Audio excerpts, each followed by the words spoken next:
Today we are going to build some glass doors for some bookcases that I've made. They're going to be out of cherry, a simple stile and rail set, but we're going to do kind of a funny little cut on the top of the rail of the top door, and we're going to do lefts and rights so that it creates an arch that goes across two sets of doors.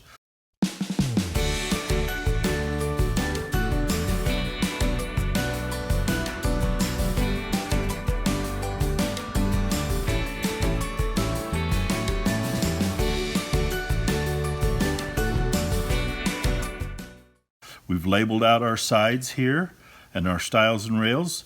This is the size of our door, 4 left, 4 right, and then we've listed out the sizes of our cuts that we have to make. This is a simple shop drawing that I do on most of my work.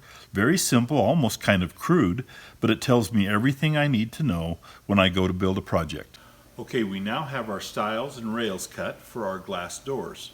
We're just going to do a table saw stile and rail cut for these, simple like a shaker door. So we'll set up and do that now. We're setting up for our stile and rail cut. I've made a sample cut. We're 3/8 of an inch deep. We're 7/16 inch setback. This will be our face side of our door, and our glass will fit on the inside of that cut. So we're going to go and set up and cut all our grooves on all of our stiles and rails now.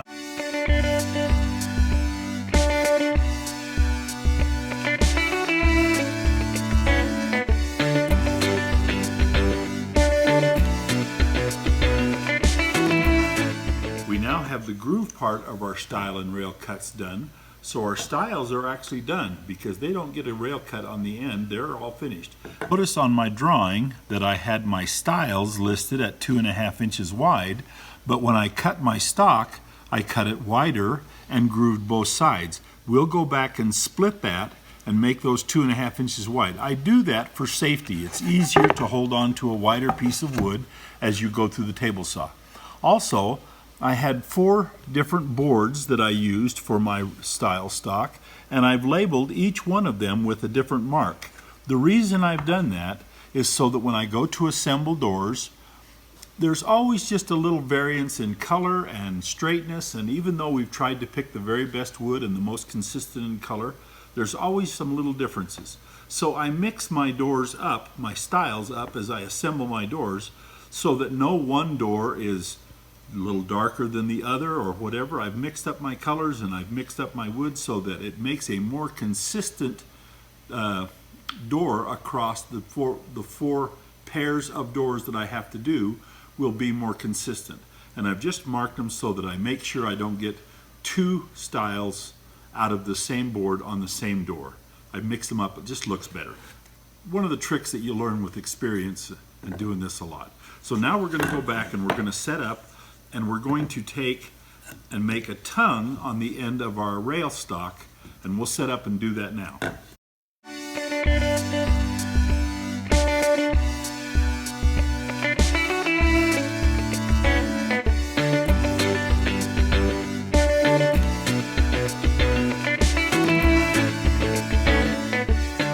We made our end cuts on the back and front of our end of our rail. Now we're going to go back and take away this end piece here so that we're left with just the tongue.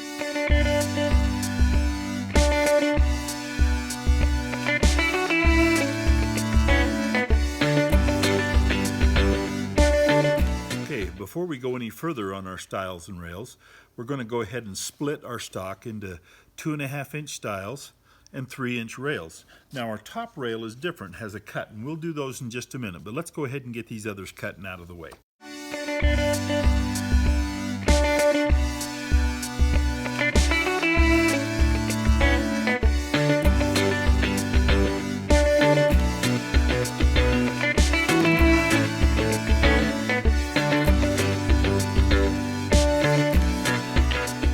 Okay, we're now getting ready to do our top rail.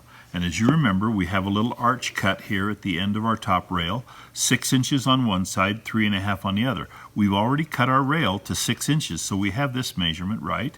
Now we have to go 3.5. And so the first thing we're going to do is we're going to put a line across here at 3.5 inches. We'll measure 3.5 inches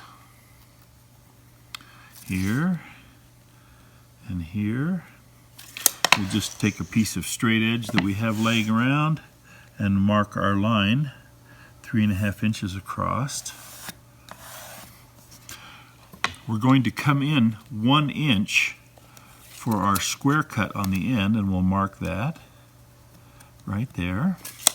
And then, like I said, we're going to use this little sample piece. We're going to line the top of it up on our 3.5 inch line and slide it down to where our end right here is at our 1 inch mark, right there and right there. And if we do this on all of our pieces, they'll be consistent side to side.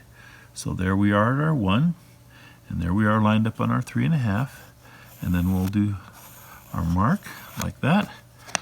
And that is what our rail is going to look like. We're going to cut away this piece right here.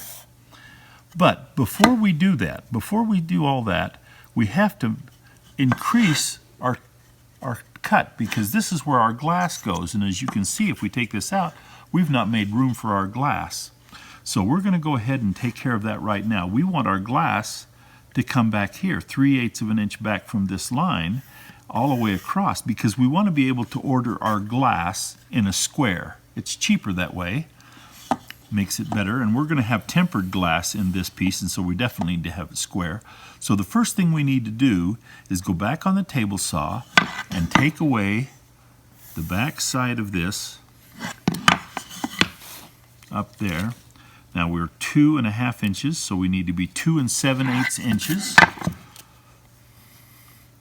And we're going to go ahead and mark that 2 7/8 of an inch. And so we're going to make a cut across here 2 7/8 inches, and then we're going to cut so that we only have this thickness right here left. So we're going to cut away all of this thickness all the way up to our 2 7/8 inch line.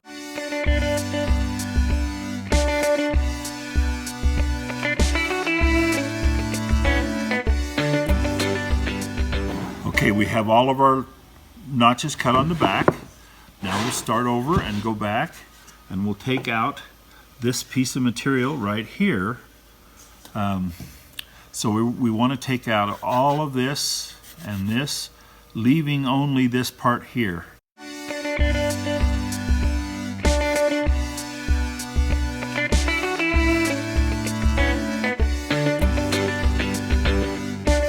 We now have our cut made. One thing of caution, I want to always caution you, whenever you're making a saw blade cut with a blade that high, that's a dangerous cut. Make sure you've got plenty of wood to hang on to. Make sure that you don't do too short of a piece, and make sure that you know where your fingers are all the time.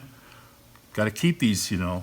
So always make sure that when you make a cut like this, you're very safety conscious, making sure that everything's where it should be. Okay, now we're getting ready to take out this piece of wood here to complete our arch. We need to take a jigsaw and cut along this line. I want to get a little bit of a saw cut along here to keep it nice and straight, and then we'll finish up with the jigsaw in the corner. Then we'll sand and file this edge to make sure it's nice and clean before we assemble. So let's take this little bit of a saw blade cut first.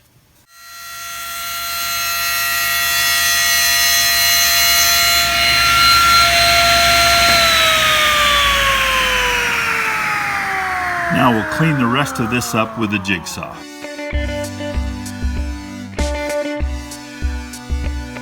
Now we'll sand this edge. Now we're going to file this little edge off here to clean up to the line.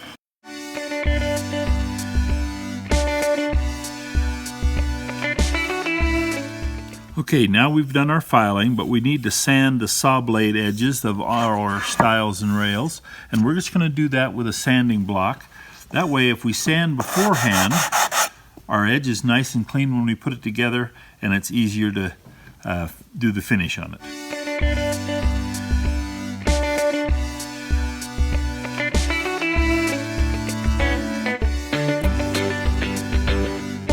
Sanding block helps keep our stiles and rails good and square, and takes off those saw blade marks so that our work on finish sanding is much easier. We now have our stiles and rails ready to go. We're going to dry fit our door, make sure everything fits perfect before we glue it up.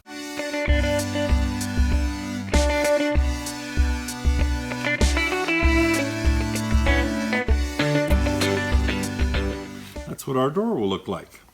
And then this is the left-hand side, and there'll be a right-hand side that will be just opposite, creating a nice little arch across the top of both doors. Let's go ahead and glue this up.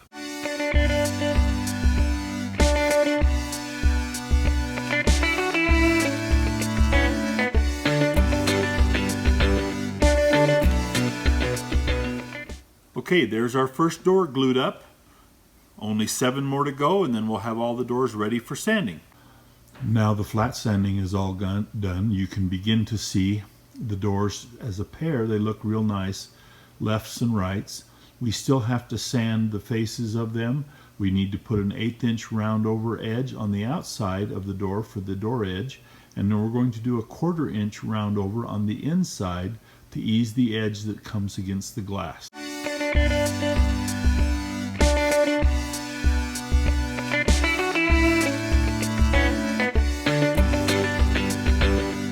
We now have our doors sanded to 100 grit smooth, and so we're going to do the routing around the outside edge and the inside edge now.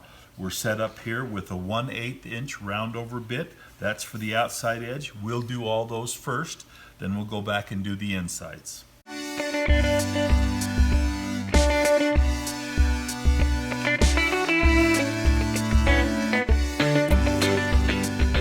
Okay, we've done the outside edge with 1/8 inch. Now we're set up with a 1/4 inch round over bit, and we'll do the inside edge.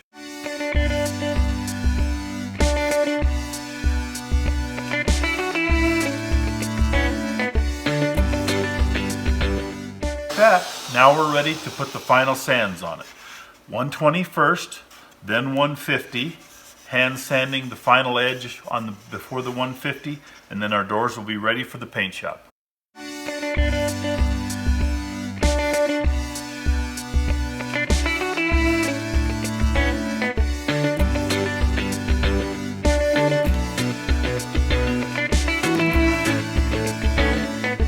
Okay, we are ready now to put the final sand on our doors. Before I got to this point, I went over and drilled my holes for my hinges, and I took away the remainder of the material that I needed to make the square for the glass. So our glass is going to fit in here right up to this edge, and so now as we get ready to sand, we've done everything but the final sand. 150 grit. One of the other things that we have to do is I'm taking an old piece of sandpaper. This is the 120 that we sanded for. It's smoothed down now. And we're going to go around and we're going to knock off some of these sharp edges before we get started. We'll take off the sharp edge back here where the glass goes.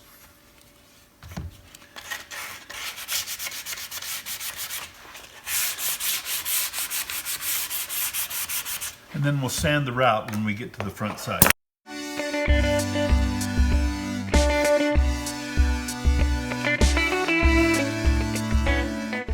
Now we'll take our piece of hand sandpaper, we'll sand this edge and this edge, get everything smoothed off, take out all the little burn marks where the router burnt, and then we'll be ready for the final sand of 150 on the face of the door, and they'll be done and ready for paint shop.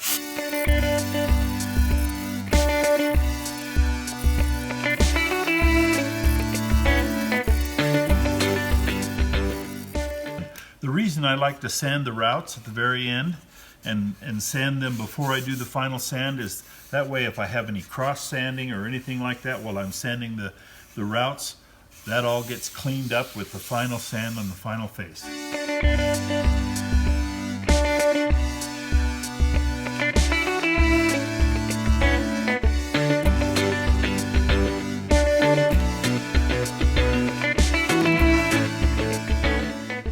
Nice and smooth, sanded, complete, ready for the paint shop. Now I just got to do it 7 more times. Thank you for watching our YouTube video on how to build glass doors with a fancy corner. And thank you for watching Woodworking with Wes.